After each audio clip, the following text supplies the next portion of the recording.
Hello people of the universe, and welcome to a new series I'd like to call Cody Can, where I try out new hobbies and see if Cody can do them.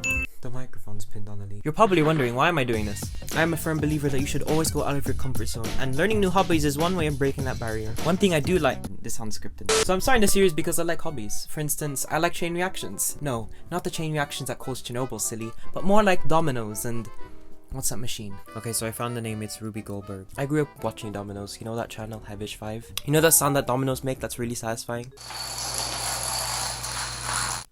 Yeah, that was my high as a kid. But I mean, growing up I did have dominoes, but they weren't like that professional grade dominoes. They were like, you know that train that places dominoes for you automatically? Yeah, they were those. So those dominoes weren't really good for domino tricks. And therefore I bought a domino kit with professional grade dominoes, Heavish5 Domino Creations. I bought it off Smith's Toy Superstores because they were having a sale.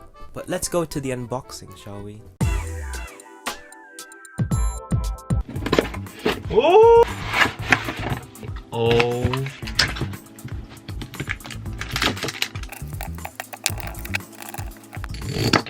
You didn't ask for a history lesson, but here you go. So today we're going to be looking at the humble domino, specifically toppling dominoes. Dominoes set up in a line to fall in a chain reaction are called toppling dominoes.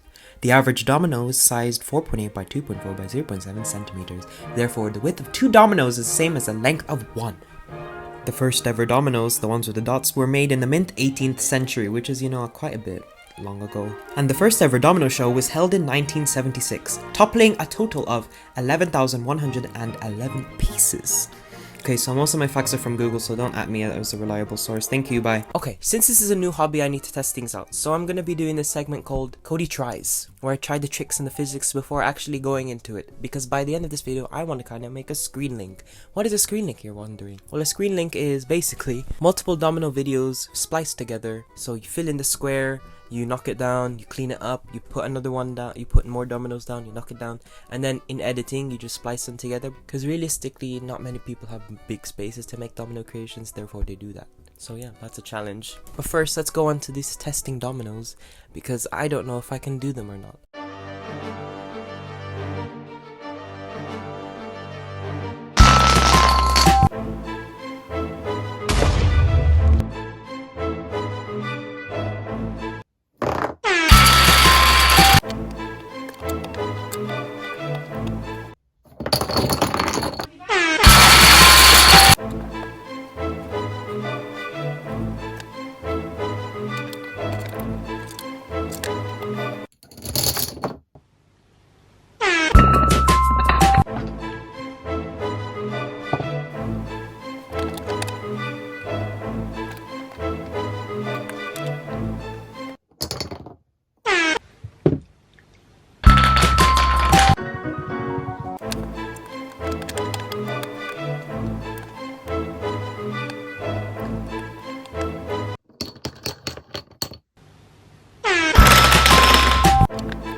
So now I have some skills underneath my belt. Now, here's my attempt at a screen link.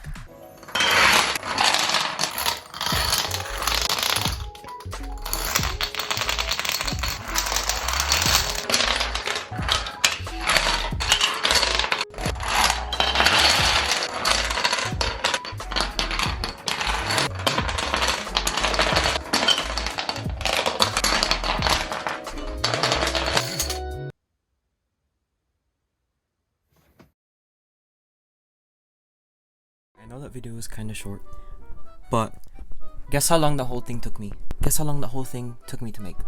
It took me 6 hours. 6 hours. Not 1, not 7. Guess what? Not even all of the tricks worked, so I was just sat there for 6 hours with a bad back. Are you—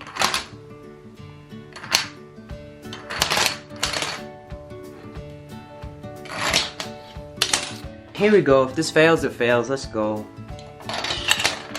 Oh.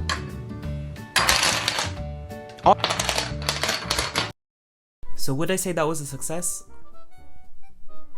Yes. Every good experiment ends with a hypothesis. What was the outcome? I wanted myself to do domino tricks, and I did that, yes. Did I do it good though? No. Of course I wanted the video to be longer. I was sat there for a long time expecting what I did to at least make 1 minute. Then when I edited it in, it only came to what, 22 seconds. So that was kind of a shock to me. All this has taught me is that I want more dominoes, because I was limited to my 100. If I had more dominoes, then I would of course make more elaborate projects. So overall, can Cody be a domino artist? Yes, but to a certain extent. Subscribe.